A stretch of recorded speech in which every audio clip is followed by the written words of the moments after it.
Week 5, Lecture 1 delves into the topic of Islamist militants and homegrown terrorists, focusing on the definition of main concepts and terminology, models of radicalization, approaches to de-radicalization, role of religion, internet and prisons, and problems with academic approaches to researching terrorism. As discussed in the lecture, homegrown Islamist terrorism is a very new phenomenon that emerged and manifested itself in the first decade of the 21st century.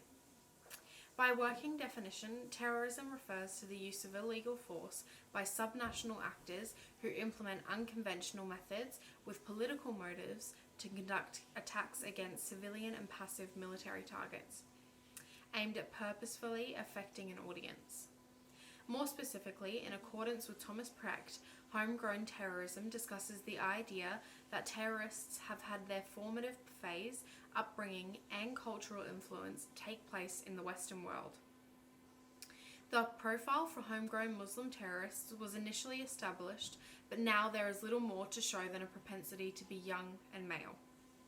It has been noted that other factors like crisis of identity, role of discrimination, search for personal and social meaning, and lack of critical thinking also contribute to profiling homegrown Muslim terrorism.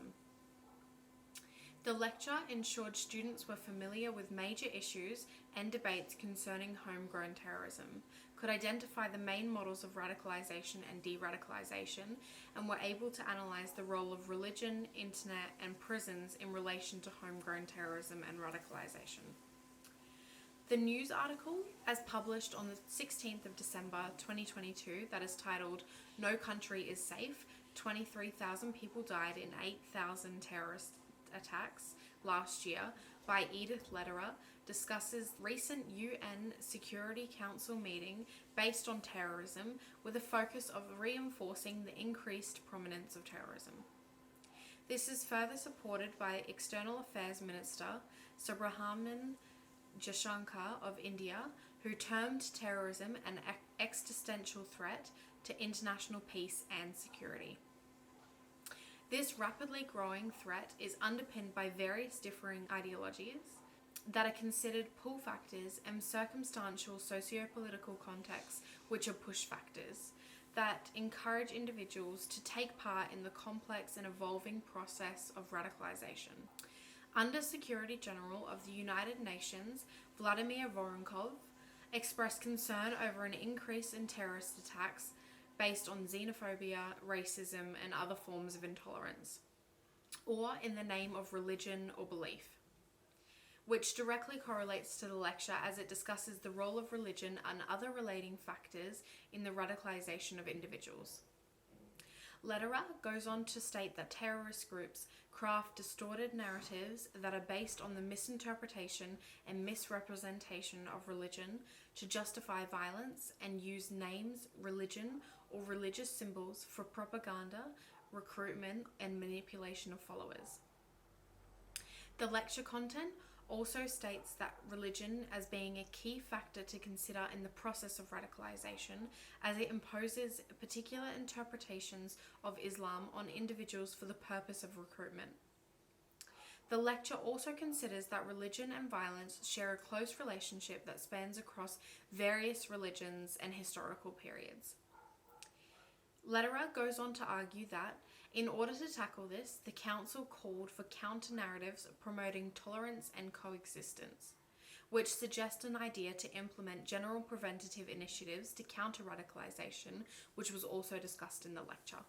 Moreover, the role internet plays in the process of radicalization was also a key discussion point during the lecture, as it plays an instrumental role in promoting extremist content and recruitment propaganda.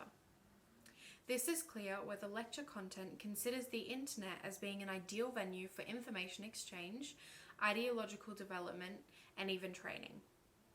Similarly, the article at hand suggests internet as being a direct driver for radicalization, as it quotes terrorist groups as using online video games and adjacent platforms to groom and recruit members, propagandize, communicate, and even train for terrorist attacks. Further, In terms of countering radicalization, the article stated that a strengthened cooperation in countering the use of new and emerging technologies for terrorist purposes is required, being that worldwide there is a substantially increased use of internet, social media, and other online platforms. This correlates to the lecture content as it discusses general preventative initiatives that can be implemented, such as challenging extremist ideas and influences in society, promoting tolerant, moderate, and democratic principles, and addressing factors that can increase vulnerability to radicalization. Each of these initiatives primarily focus on communities at a general level. This is further reinforced by another statement as made by Lederer in the article, as she argues that combating terrorism requires governments and the whole of society to cooperate by increasing awareness about the threats of terrorism and violent extremism, and as such, effectively tackling them. Evidently, the article at hand directly correlates to the Week 5 Lecture 1 content on Islamist militants and homegrown terrorists, as it explores the main concepts of terrorism, models of radicalization, approaches to de-radicalization, and the roles that both religion and internet play in the radicalization process. In particular, the article mentions the misrepresentation and misinterpretation of religion to justify the violence perpetrated by terrorists, which shows a clear correlation to the lecture content that depicts religion as playing a central role to radicalization. Internet was also noted as contributing a major role as it disseminates radical Islamist narratives. The article corresponds to this as it acknowledges the increased use of internet and social media platforms. Overall, the article seeks to shed light on the phenomenon of terrorism and, like the lecture, delves into the radicalization process and explores the affecting or contributing factors. Thank you.